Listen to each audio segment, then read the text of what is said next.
Hello, my name's Linda Galway and I'm the Managing Director of RentEzy.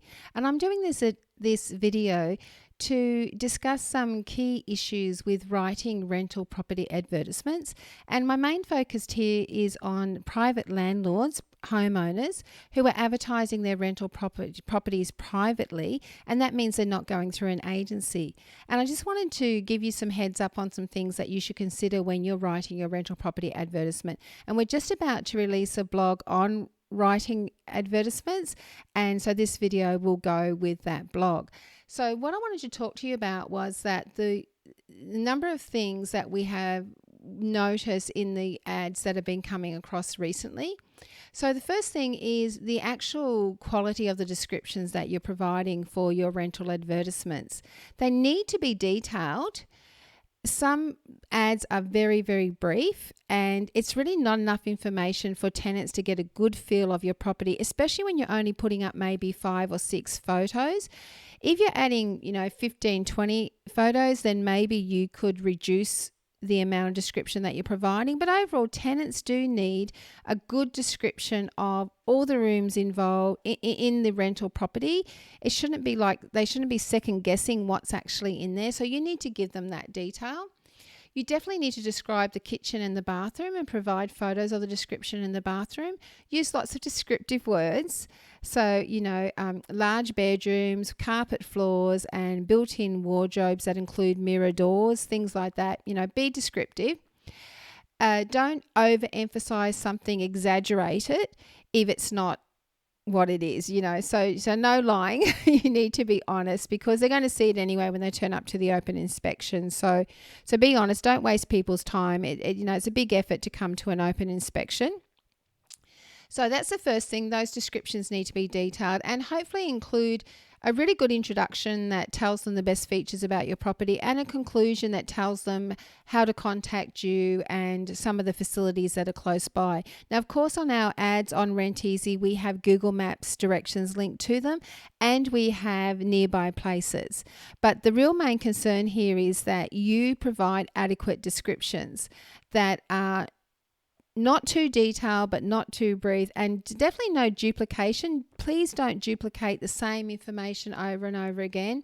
We don't need that. You just need to, it might be a feature in the first sentence and then you'll list it also as a feature in your overall feature list, but you don't need to write it 5 or 6 times in there because we're going to remove it anyway.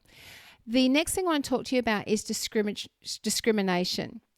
It's really important that you understand you cannot describe your ideal tenant in a rental property advertisement. Why? Because it's against the law. So you need to understand that as a private homeowner, you can select tenants based on 3 things. 1, that they have the ability to pay your rent on time, weekly, or however fortnightly if you want to do that. 2, that they have the ability to maintain the property to the standard that it was when they take over the lease. So they're going to be able to keep it clean regularly, maintain the gardens, etc., whatever you have. 3, that they can follow the tenancy agreement, that they're going to be able to implement that from and accept the responsibilities and rights of being a tenant. In there as well, I guess, is that they're suitable for the property. Now, suitability for the property only means that, if you've got a 1-bedroom apartment, you can't rent it out to a family of 5 because there's nowhere to sleep them. So so suitability will include the number of people, but it's not about whether they're single, married, have children, don't have children, or anything like that. But you don't need to write that in your advertisement.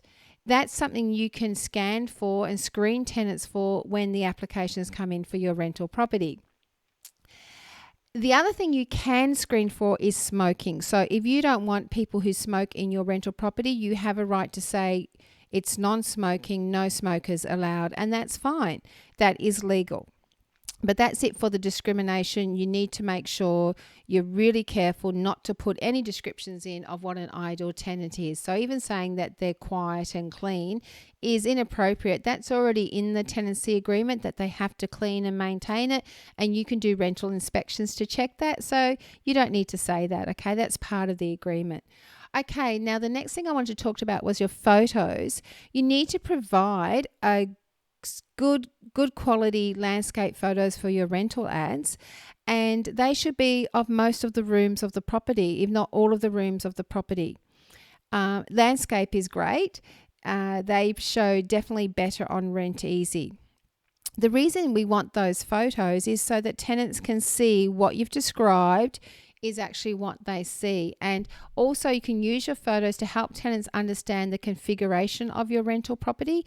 So, showing from that entrance into the property or back from a living room back to the entrance, and, might show a bit of the kitchen and that, so they can see how the property is laid out. So that's really important too. And any pictures of the area or views that you see from the rental property are good too, to help tenants understand whether it's worth their visit for the open inspection. Now, the next thing that's important to consider is the contact between you and the tenant. So landlords, we need you. We know that a lot of you take advantage of our free trials, and you will use those free trials multiple times by using different email contacts and a new username and that. Now that's fine, but you've got to make sure you're monitoring those email accounts that you're using with RentEzy, because we've had tenants complain that they've emailed property owners and they haven't responded in a reasonable amount of time. So you need to be monitoring them all the time for tenants, please. The next thing is that tenants need to build trust in you.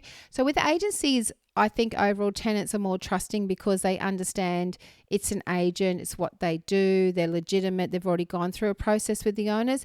But when owners contact you and you're a private rental, they're coming to you because they are looking for a more relaxed, maybe, communication between you and them.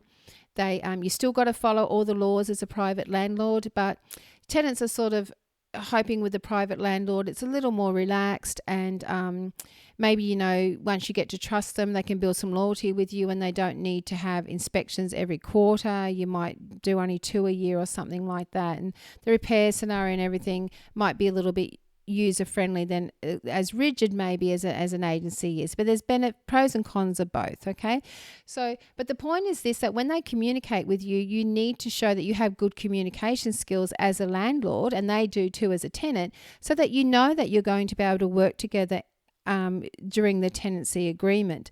So it's really important that you are available for communication during this initial stage with the open inspection, that you answer all the questions, and of course that you communicate honestly and openly with tenants so they can build trust in you and feel comfortable even coming to an open inspection. And that would be the same for you with having tenants come to your property as well. You want to know that you can trust them coming to this open inspection. So, everyone has to be careful. There are predators out there who have other ulterior motives for, coming to see rentals or advertising rentals. So, we're on the watch out for that all the time. So, but landlords, you can help resist that, by reduce that anxiety, etc., for tenants by actually being open and honest with your communication. Okay, so they're the main things I wanted to talk about. Watch out for our blog about writing advertisements. Don't forget to like, share, and follow us on our social media sites. We're RentEzy AU on not on Pinterest, on Twitter, Facebook, and Instagram. We're rentezy.com.au on Pinterest, which is where we share all the rental properties, and we have lots of different boards for that. And then you can also find me, Linda Gorway, on LinkedIn. Okay, well, thank you very much. Take care, all the best, and don't forget, subscribe to our newsletter as well on our website. Thank you.